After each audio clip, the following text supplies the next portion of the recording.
అందరికీ నమస్కారం. ఒక గుడ్ న్యూస్ అప్డేట్ వచ్చింది. తెలంగాణ రాష్ట్రంలో ఇందిరమ్మ ఇండ్లకి సంబంధించి ఈ ఇందిరమ్మ ఇండ్ల పథకం ఎప్పటి నుండి ప్రారంభం కాబోతుంది? మీరు ఈ ఇండ్లకి అర్హత సాధించారా లేదా? మీ పేరుని ఎలా చూసుకోవాలి అనే సమాచారాలను ఈ వీడియోలో తెలుసుకుందాం. మొత్తానికి మీరు 5,00,000 రూపాయలతో పాటు ఈ వీడియోలో మరో 3 గుడ్ న్యూస్ అప్డేట్లు కూడా ఇదే నెలలో రాష్ట్ర ప్రభుత్వం ప్రవేశపెట్టబోయే సమాచారాలు తెలియజేయబోతున్నాను. ఎట్లాగో ఇవి తెలంగాణ రాష్ట్ర లేటెస్ట్ స్కీమ్స్ కాబట్టి స్పష్టంగా తెలుసుకోండి. ఈ వీడియో మీతో పాటు మీ కుటుంబ సభ్యులకు కూడా చాలా ఉపయోగకరంగా ఉంటుంది. వాళ్ళకు కూడా షేర్ చేయండి.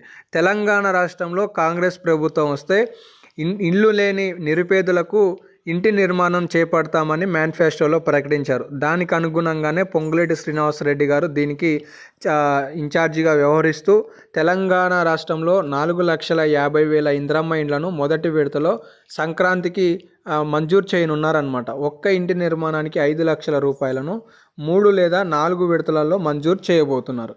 అయితే ముందు వీటితో పాటుగా ఏవైతే ముడి సరుకు ఉంటుందో, అంటే సిమెంట్ కావచ్చు, దానికి కావాల్సిన ఇనుము కావచ్చు, వీటిని కూడా తక్కువ ఖర్చులో ఇచ్చేందుకు ఇప్పుడే సంబంధిత సంస్థలతోటి అధికారులు చర్చలు జరుపుతున్నట్లుగా ఒక గుడ్ న్యూస్ అప్డేట్ కూడా మరొకటి తెలిసింది. ఈ వీడియోలో మొత్తానికి ఇందిరమ్మ ఇండ్లకి సంబంధించిన నమూనా మీకు ఒకసారి చూపిస్తాను. ఇది ఇందిరమ్మ ఇండ్లకి సంబంధించిన నమూనా ఈ విధంగా ఉండబోతుందని అధికారులు చెప్తున్నారు. 5,00,000 రూపాయలు దీనికి ఖర్చుగా లబ్ధిదారులకు ఇవ్వబోతున్నారు. 250 గజాల స్థలాన్ని కూడా కేటాయించబోతున్నారు అర్హత కలిగిన వాళ్ళకి. అయితే దీనికి రేషన్ కార్డు అవసరం లేదు అని చెప్తున్నారు. ఇందిరమ్మ ఇండ్లకు 2 శుభవార్తలు. 6,00,000 రూపాయలేమో ఇతర వాళ్ళకి, మనకేమో 5,00,000 రూపాయలు. 2 జిరాక్స్లు ఉంటే చాలు. ఆధార్ కార్డు, అలాగే మీకు సంబంధించిన కాస్త బయోడేటాకి సంబంధించిన బ్యాంక్ అకౌంట్ డీటెయిల్స్ అనమాట. రేషన్ కార్డ్ లేకపోయినా కూడా మీకు ఈ ఇందిరమ్మ ఇండ్ల పథకం అనేది రాబోతుంది అని చెప్తున్నారు. ఇక్కడ మనకి స్పష్టంగా ఇచ్చారు. ఇల్లు లేదా భూమి లేని వ్యక్తులకు ఇంటి నిర్మాణం కోసం ఉచిత భూమి సైట్ అందించబడుతుంది.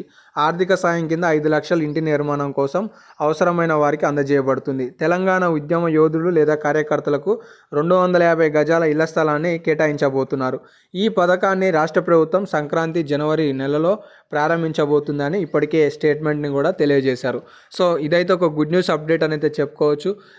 ఇక ముడి సరుకుకి సంబంధించి చాలా తక్కువ ధరలకే అందే విధంగా కూడా ప్రభుత్వం చర్యలు చేపడుతుందనే సమాచారం తాజాగా తెలిసింది. తెలంగాణ రాష్ట్రంలో ఇందిరమ్మ ఇండ్ల పథకాలకి సంబంధించి ఏ ఒక అప్డేట్ ఉన్నా తదుపరి వీడియోలలో కూడా మేము ముందుకు తీసుకొస్తూ ఉంటాను. మొదటి ప్రాధాన్యత దివ్యాంగులకు, వృద్ధులకు, అలాగే వితంతువులకు ప్రభుత్వం కల్పించబోతుందనే సమాచారం తెలుస్తుంది. ధన్యవాదాలు.